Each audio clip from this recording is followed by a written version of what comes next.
Yo, what is up guys? Today we are going to go collect my Yamaha R3 after it got its roadworthy.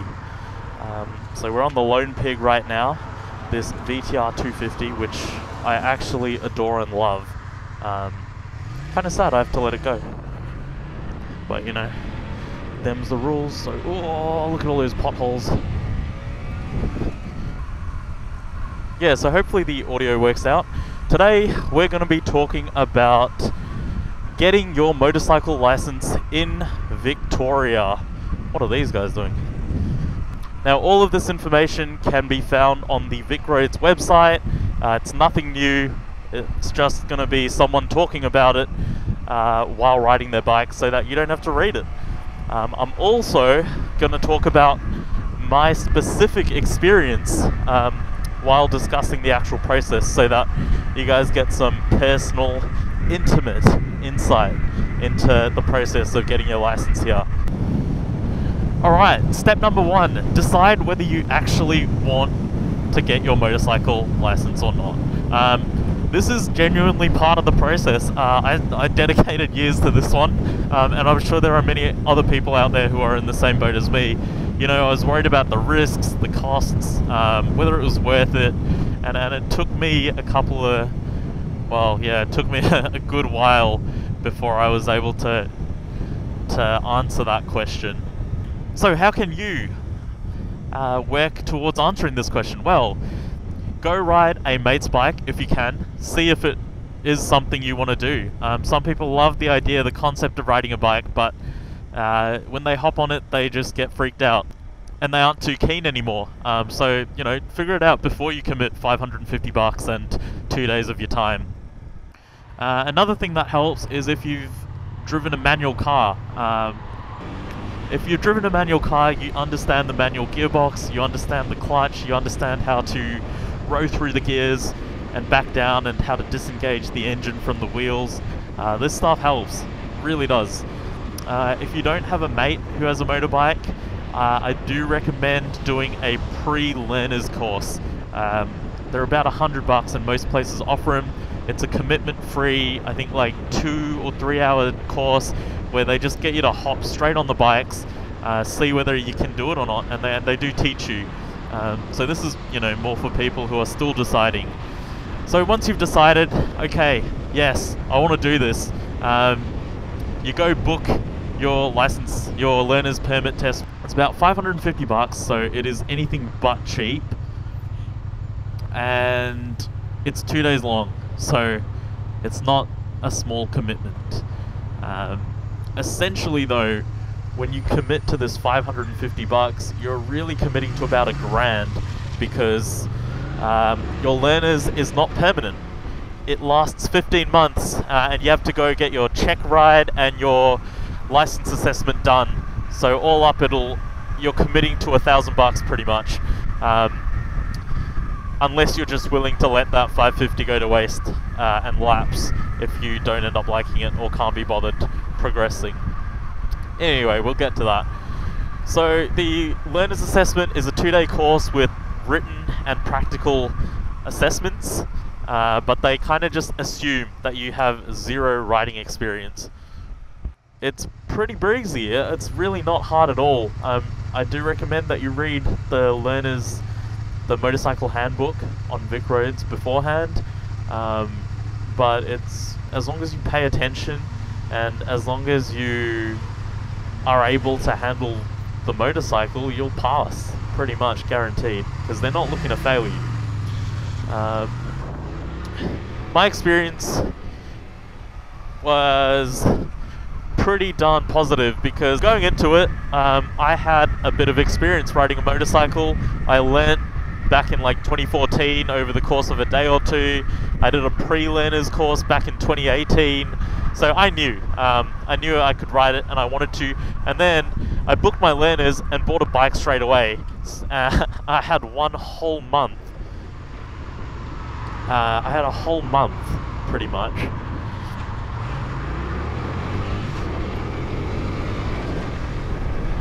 I had a whole month to get comfy with riding a motorcycle again, obviously at low speeds in my backyard, but it all counted because when I got there, I didn't have to worry about learning how to handle a bike. I just had to focus on passing the written and practical assessments. So that was huge. Also, I got a really friendly group of people in my 2-day course. They were great. Everyone was so supportive. There was this sense of camaraderie that we were all kind of in this trial together. So everyone was supportive, everyone was friendly. We ended up adding each other all on Facebook after it finished. So a super positive experience. You know, I did it in summer, so the weather was really nice. It was probably a bit too warm, but it's way better than doing it in the cold, dark, wet, which is what my dad is doing today, actually. He's currently getting his license, and the weather today is horrendous. It is now dead center of winter. Okay, so you've passed your 2-day course. Congratulations, you are now a learner.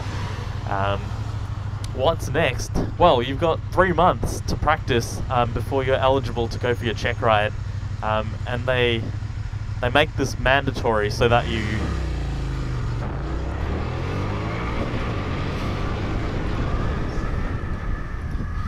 Yeah, they make this mandatory so that you actually do have time to get some experience on the road. Obviously, you don't need to go after 3 months. You can take your time with it, but your learners is valid for 15 months. And you need at least a month between your check ride and your license assessment, so you don't want to leave it too late. Otherwise it lapses and you have to do the whole thing again. Alright, so the check ride, it's pretty breezy, to be honest. It is daunting, but not as daunting as your learners, purely because you now have some experience and you've kind of passed that first hurdle. So the check ride is again in a group, and there is an established course that your training company will take, and this established route is broken up into legs, which every single member of the group has a turn in leading. And while you're leading the pack, your assessor will observe your riding and give you feedback based on it. Now, the cool thing about the check ride is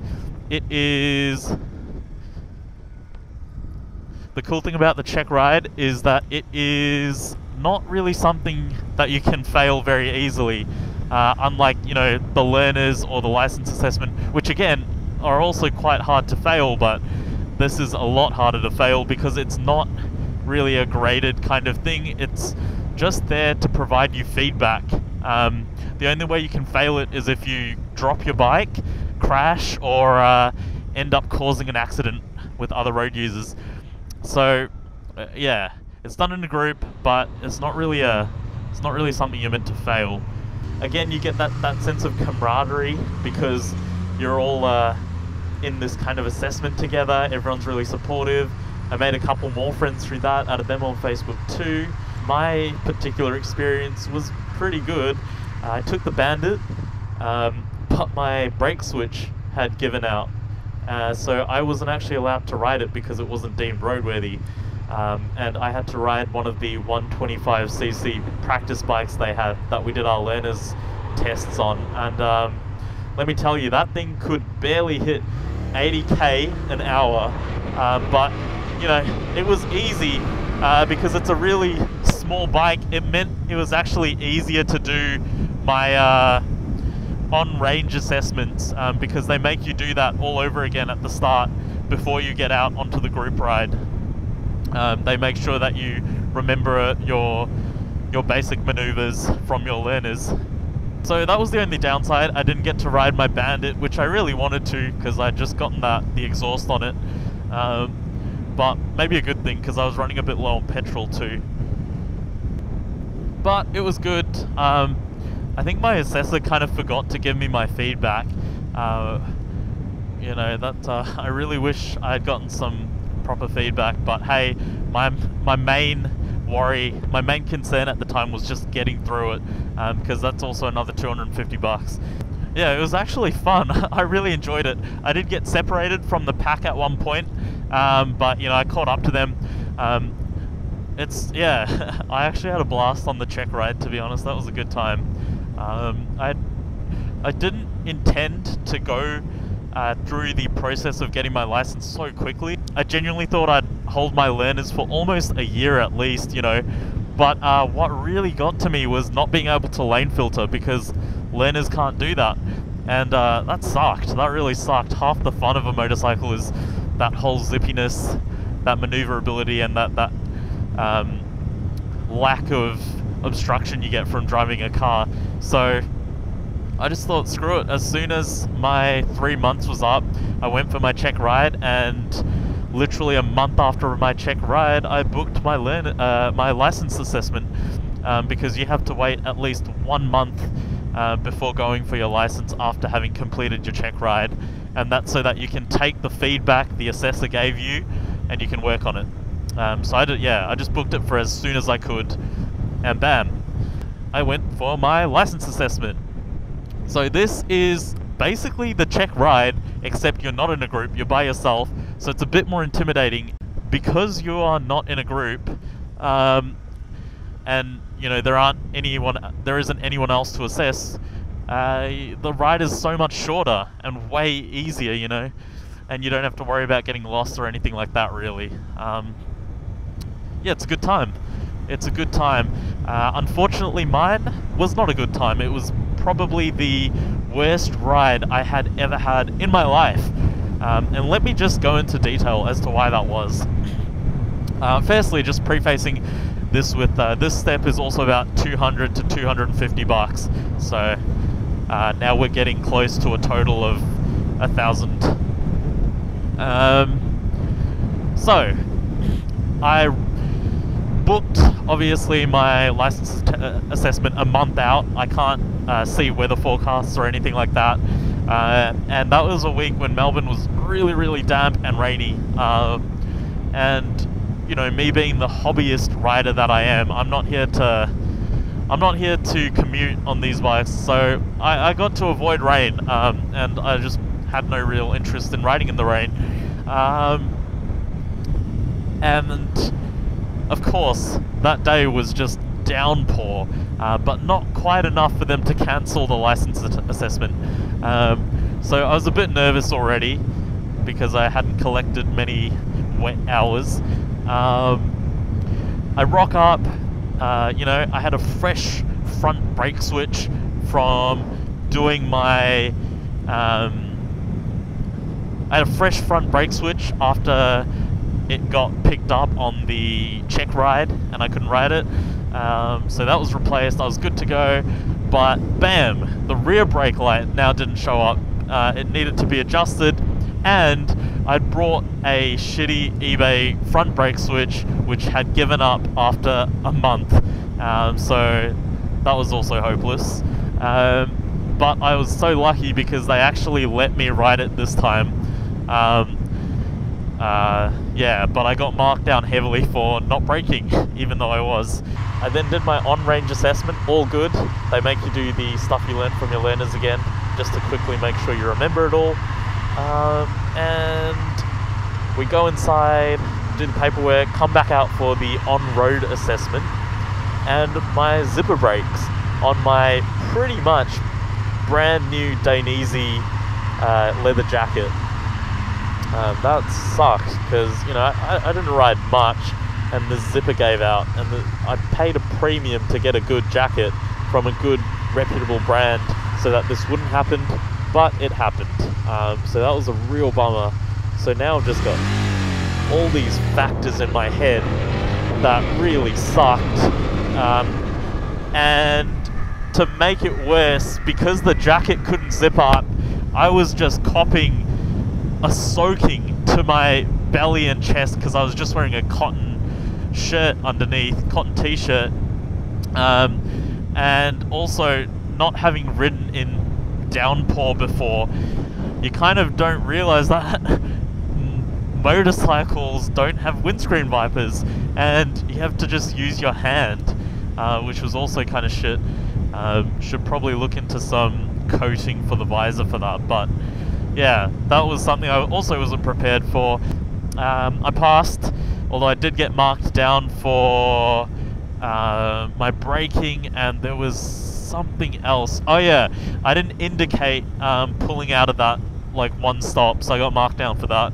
But other than that, I passed. It was a great feeling. Lane filtered on the way home. That was fucking powerful. I am now a fully licensed motorcycle rider within Victoria or Australia after 4 months. Now obviously there is a restriction on this full license for 3 years, so I still have to follow every learner's law, except I can now lane filter, I don't have to wear a high-vis vest, and I don't have to have an L plate displayed. But yeah, honestly, I'm just keen that I get to lane filter now. I don't need a super crotch rocket for the next 3 years anyway. I'm happy to just cycle through all these Lambs bikes, as I've done already. You know, I'm getting rid of the Bandit, and I've got this Yamaha. I've gotten to test ride this VTR 250, which was awesome.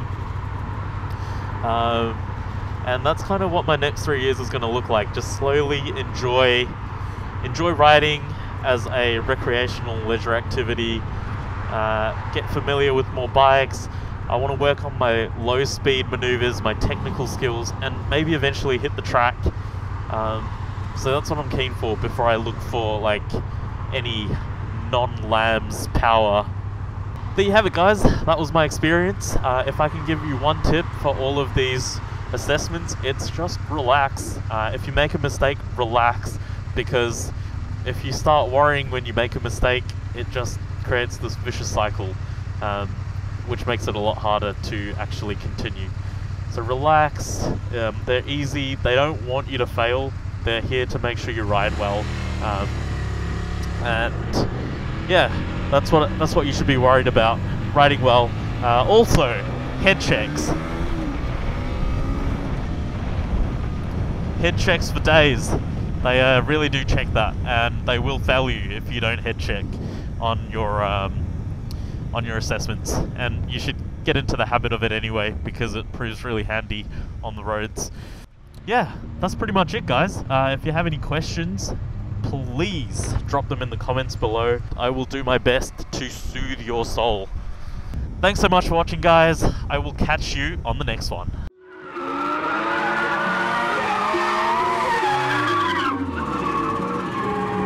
You say you got them guns, but I've never seen you bang. You say you got them drugs, but I've never seen you slang.